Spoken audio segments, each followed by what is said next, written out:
उसे सुनने के बाद कोई भी इस बात पर यकीन करने को तैयार नहीं था कि कैसे एक बाल काटने वाले नाई ने पूरे बैंक को लूट लिया, वो भी अकेले।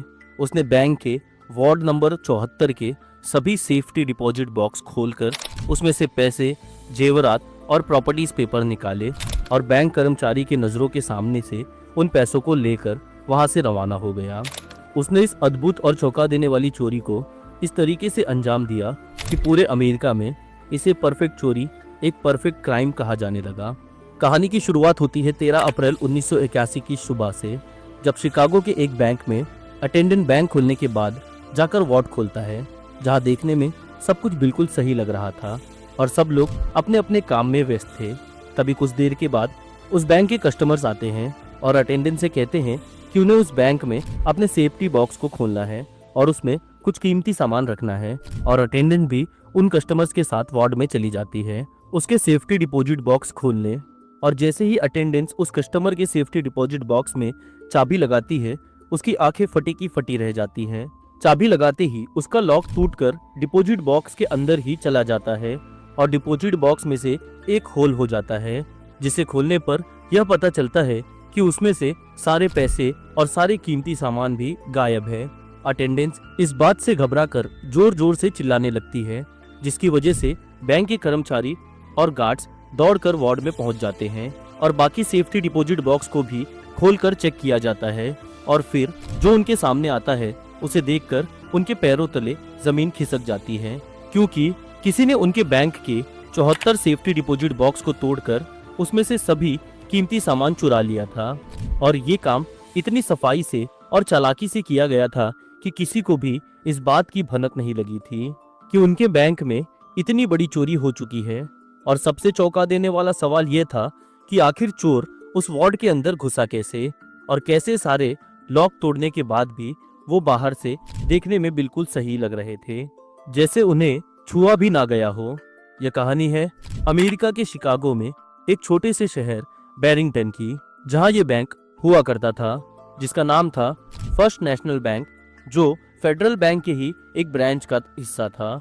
उस वक्त बैंक में जो भी वार्ड हुआ करते थे वो टाइम लॉक के हिसाब से होते थे।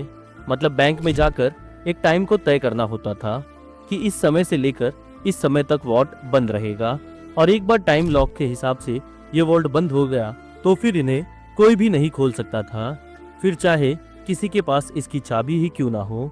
इसका मतलब यह था कि बैंक अगर शाम को 5 बजे बंद होता और सुबह 9 बजे खुलता, तो इसके बीच का जो 16 घंटे का समय था उसमें टाइम लॉक के हिसाब से प्रोग्राम किया जाता था कि इस बीच वार्ड को कोई भी नहीं खोल सके, भले ही उसके पास उसकी चाबी भी क्यों ना हो। और इसी तरह वार्ड को सैटरडे को भी टाइम लॉक लगाकर बंद कर दिया जाता था, ताकि संडे की छुट्टी के बाद उसे सीधा मंडे को खोला जाए। और इसीलिए अटेंडेंट 11 अप्रैल 1981 की शाम को, जो कि सैटरडे का दिन था, उसी दिन वार्ड में मंडे तक का टाइम लॉक लगाकर चली जाती है। वार्ड में जो भी सेफ्टी डिपॉजिट बॉक्स थे उन्हें बहुत ही हाई सिक्योरिटी वार्ड में रखा जाता था, क्योंकि लोग उसमें बहुत ही कीमती सामान रखते थे। इसीलिए उसे खोलने के लिए 2 चाबियों की जरूरत पड़ती थी। एक चाबी कस्टमर के पास होती थी और दूसरी चाबी अटेंडेंट के पास होती थी। दोनों चाबी एक साथ लगाने पर ही उस डिपॉजिट बॉक्स को खोला जा सकता था। और इसीलिए 13 अप्रैल 1981 को भी वार्ड अटेंडेंट्स और कस्टमर दोनों एक साथ सेफ्टी डिपॉजिट बॉक्स में अपनी अपनी चाबी लगाते हैं, तो उस सेफ्टी डिपॉजिट बॉक्स का सिलेंडर टूटकर उस बॉक्स के अंदर चला जाता है। और जब उन्हें पता चलता है कि सेफ्टी डिपॉजिट बॉक्स के साथ साथ 74 सेफ्टी डिपॉजिट बॉक्स और भी लूट लिए गए हैं, उस चोर ने इन सेफ्टी डिपॉजिट बॉक्स को इतने सफाई से तोड़ा था कि देखने पर लग ही नहीं रहा था कि इन्हें तोड़कर इसमें से सामान चोरी किया गया है। यहाँ तक कि टूटे हुए लॉक्स भी अपनी जगह पर वैसे ही लगे हुए थे, पर जैसे ही उन्हें छुआ जाता वो सेफ्टी बॉक्स के अंदर गिर जाते, और ऐसा लग रहा था जैसे चोर ने यह सब कुछ अपनी चोरी छुपाने के लिए किया था, और वह यह नहीं चाहता था कि बैंक के लोगों को चोरी के बारे में जल्दी पता चले। तभी बैंक इस पूरी चोरी की जानकारी पुलिस को देती है, और पुलिस के साथ साथ FBI भी शामिल हो जाती है, क्योंकि फेडरल बैंक से जुड़ा हुआ मामला था। पुलिस को तहकीकात में यह पता चलता है कि उस चोर ने जो प्रॉपर्टी पेपर चुराए थे उनकी कीमत लगभग $1 मिलियन थी। पर एक सवाल जो पुलिस को लगातार परेशान कर रहा था वो ये था कि आखिरकार ये चोर उस वार्ड के अंदर घुसा कैसे, क्योंकि ना तो उस वार्ड की दीवारों में कोई सुराग था और ना ही कोई जमीन में सुरंग थी। उस वार्ड का दरवाजा भी बाहर से लॉक था, जिस पर कोई भी तोड़फोड़ का निशान नहीं था। साथ ही साथ पुलिस को वहां पे एक पुराना अलार्म क्लॉक, हथौड़ी जिसका इस्तेमाल लॉक्स को तोड़ने के लिए किया गया था, और एक पेशाब से भरी बोतल भी मिलती है, जिसे शायद पुलिस की परेशानियों को बढ़ाने के लिए रखा गया था। और पुलिस ये सोचने पर मजबूर हो जाती है कि आखिरकार ये माजरा क्या है। पुलिस को मौकाए वारदात पर मिले सबूतों ने भी इतना उलझा दिया था कि सारी कोशिशों के बावजूद भी वो इस केस को सॉल्व नहीं कर पा रही थी, और इसीलिए वहाँ के एक लोकल न्यूज़पेपर ने इस केस को एक परफेक्ट चोरी, एक परफेक्ट क्राइम का नाम दिया था। पर जो सबसे चौंका देने वाला सच सामने आया था वो यह था कि इस परफेक्ट चोरी का अंजाम किसी गिरोह ने नहीं बल्कि सिर्फ एक शख्स ने दिया है, जो कि पेशे से एक नाई है जिसका काम है लोगों के बाल काटना, और उसका नाम था विलियम्स माटो। विलियम्स जो कि एक पेशावर चोर था और उसने इससे पहले कई सारी बैंक डकैती को अंजाम दिया था, पर यह उसका अब तक का सबसे कामयाब और बड़ा बैंक डकैती था। हालांकि वो एक लेडी सैलून में हेयर ड्रेसर का भी काम करता था, जिससे वो काफी अच्छे पैसे कमा लेता था, मगर उसे चैलेंजिंग और रिस्क लेने का नशा था, और इसीलिए वो सारी बैंक डकैती अकेले ही करता था, जिसमें उसकी मदद उसका भाई करता था जिसका नाम था विंसेंट। वो दोनों उन्हीं बैंक को निशाने पर लेते जो बैंक्स ऐसे एरिया में होते जहां बहुत अमीर लोग रहते थे। इसका साफ मतलब था कि बैंक जितने अमीर इलाके में होंगे वहां पे सेफ डिपॉजिट बॉक्स भी होंगे जिनमें अमीरों का कीमती सामान भी होगा, और इसीलिए वो बैरिंगटन के फर्स्ट नेशनल बैंक को चुनते हैं, क्योंकि वहां ऐसे इलाके में था जहां पे आसपास बहुत ही ज्यादा अमीर लोग रहते थे। तभी उन दोनों ने बैंक को लूटने का प्लान बनाया, जो बहुत ही ज्यादा चौंका देने वाला था।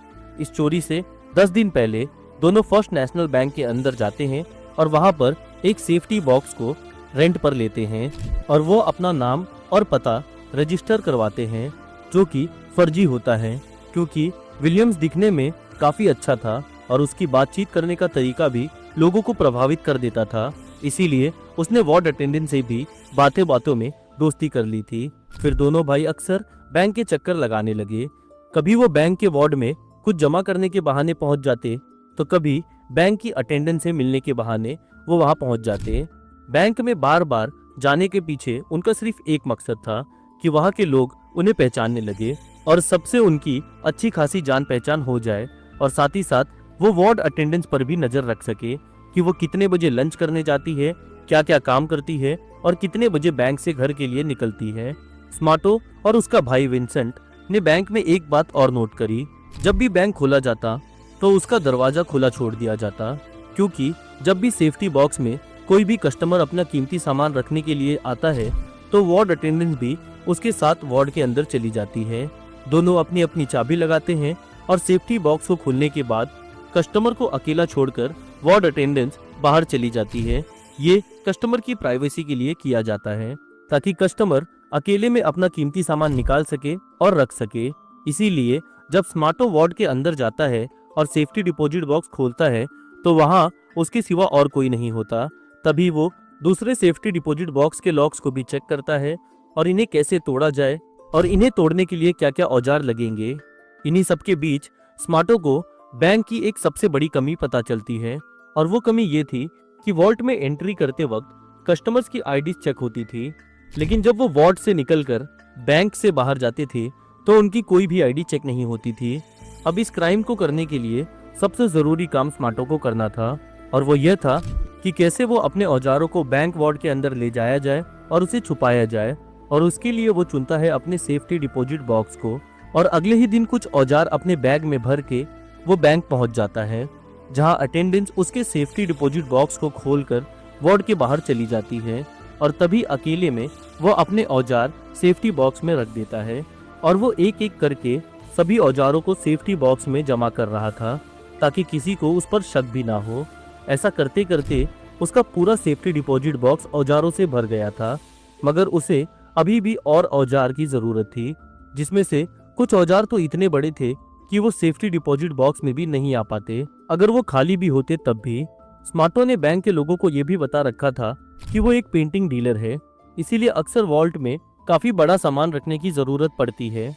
और इसीलिए जब वो बैग में औजार भर कर लेके आता है तो सबको यही लगता है कि बैग में उसकी पेंटिंग्स है और किसी को उस पर कोई शक भी नहीं होता है।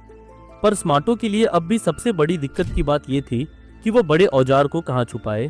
तभी उसकी नज़र वार्ड के सीलिंग पर पड़ती है, जहां मरम्मत का काम ना होने की वजह से उसमें कुछ गैप था, जहां से वो आसानी से अपने सारे सामान और औजार सीलिंग के अंदर छुपा सकता है।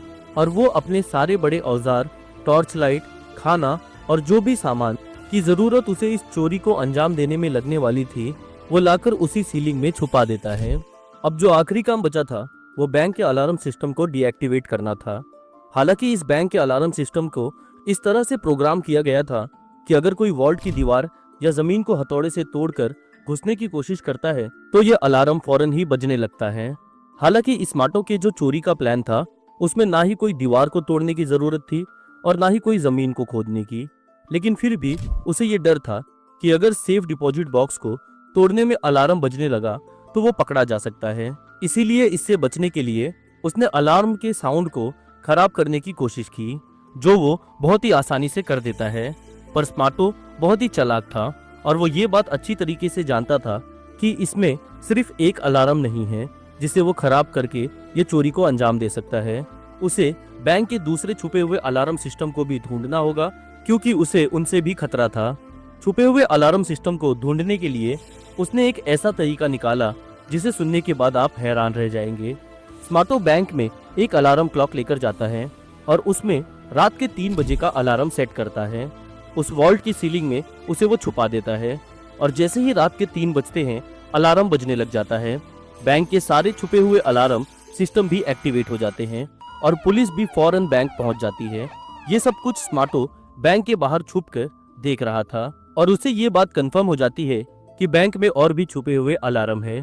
तभी पुलिस वहां से वापस चली जाती है क्योंकि उन्हें वहां कुछ नहीं मिलता है। 2 दिन बाद स्मार्टो बैंक के बचे हुए अलार्म सिस्टम को डीएक्टिवेट कर देता है। इसे कंफर्म करने के लिए वो दोबारा रात के 3 बजे का अलार्म लगाकर सीलिंग में अलार्म क्लॉक रख देता है और जब रात के 3 बजे अलार्म बजता है और पुलिस नहीं आती है तब स्मार्टो समझ जाता है कि उसने सारे अलार्म सिस्टम को डीएक्टिवेट कर दिया है।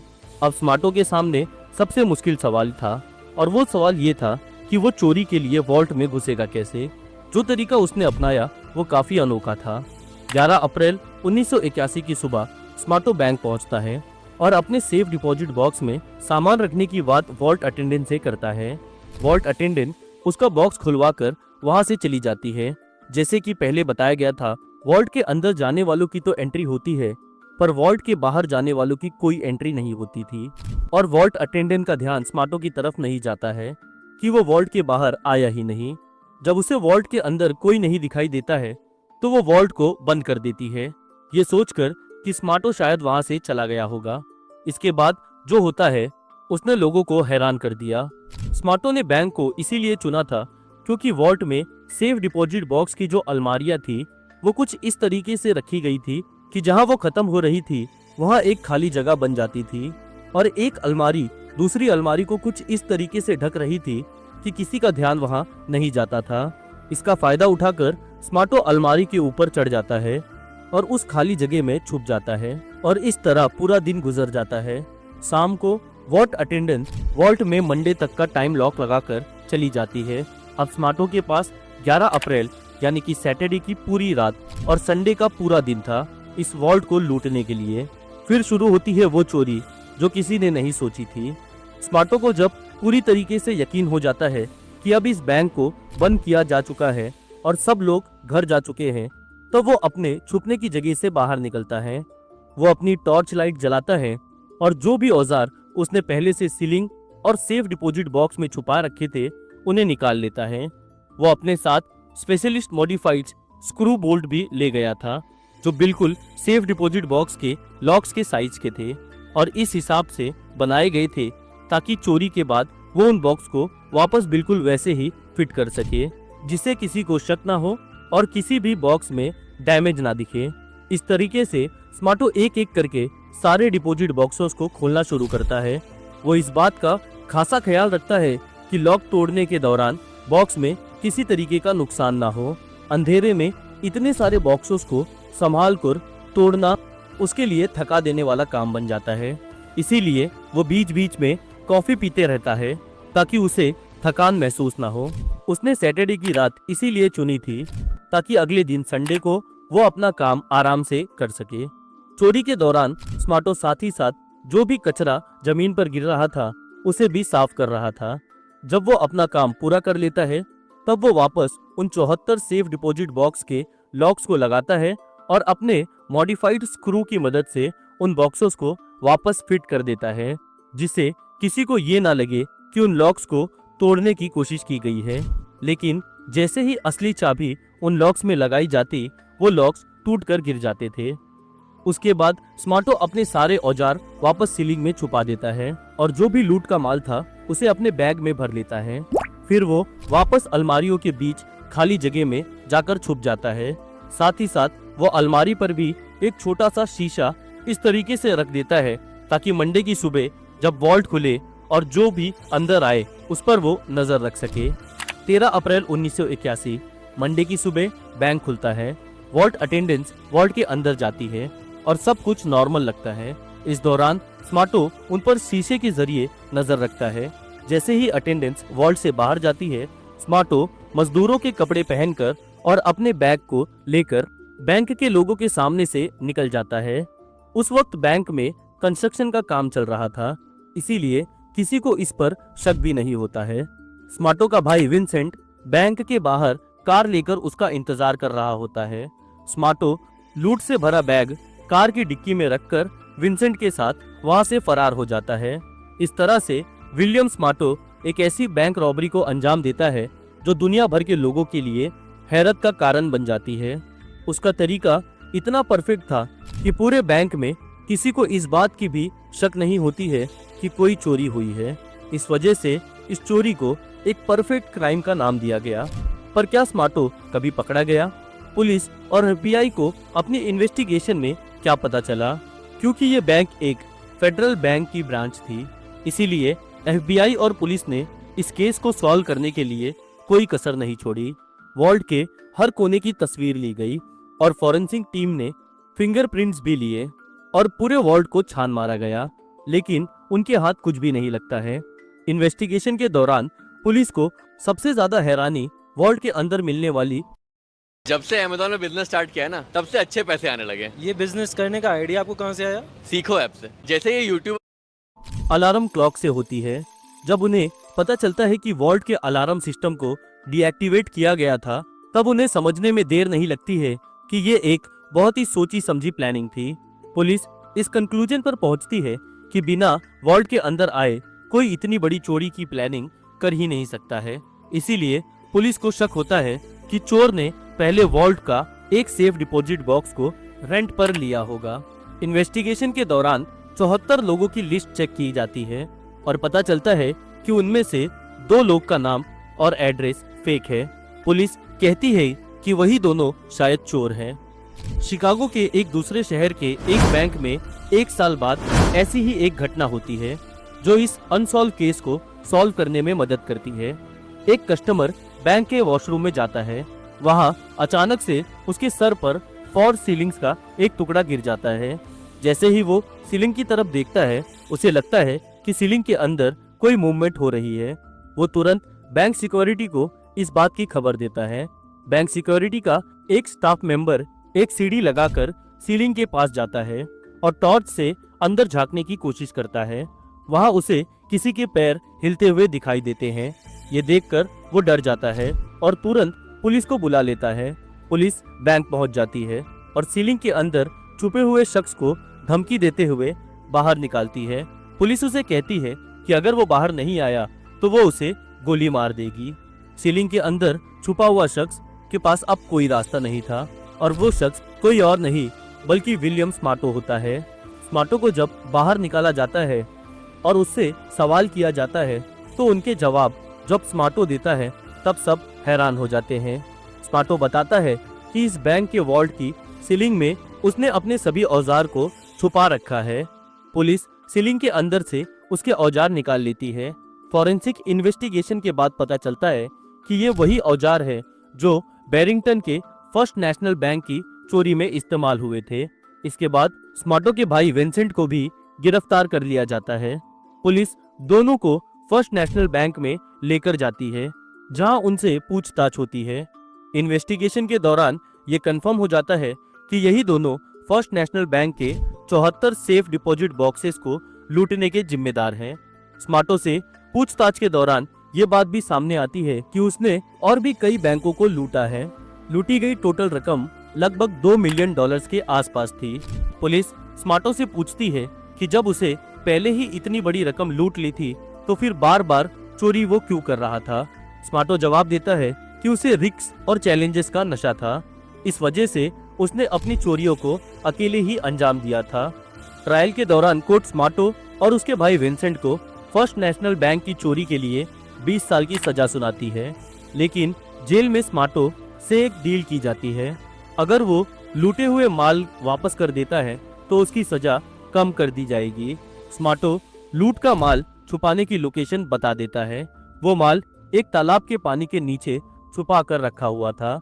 जब लूट का माल तालाब से निकल जाता है और कोर्ट में लाया जाता है तो सब देखकर हैरान हो जाते हैं। लूट का माल गीला हो चुका था और उसमें से बहुत बुरी स्मेल आ रही थी, लेकिन उस माल में ज्यादातर चीजें फर्स्ट नेशनल बैंक की चोरी वाले माल के साथ मैच हो जाती है। इस वजह से स्मार्टो की सजा 20 साल से घटाकर 8 साल की हो जाती है। स्मार्टो जेल में अपनी चोरी के तरीके के बारे में सबको बता देता है, कैसे उसने फॉल्स सीलिंग्स और लॉकर्स के बीच की खाली जगह का यूज करके एक परफेक्ट क्राइम को अंजाम दिया। इस चोरी के बाद अमेरिका ने अपने बैंक्स की सिक्योरिटी को बढ़ा दिया था। फॉल्स सीलिंग्स को बैंक्स में बनाने पर रोक लगा दी गई और लॉकर्स के आसपास सारी खाली जगह को भर दी गई या सील कर दी गई। इस तरीके से एक अनसॉल्व मिस्ट्री सॉल्व हो जाती है, लेकिन विलियम स्मार्टो का डेयरिंग तरीका लोगों के लिए एक मिसाल बन जाता है। आपको ये कहानी कैसी लगी हमें कमेंट्स में जरूर बताएं।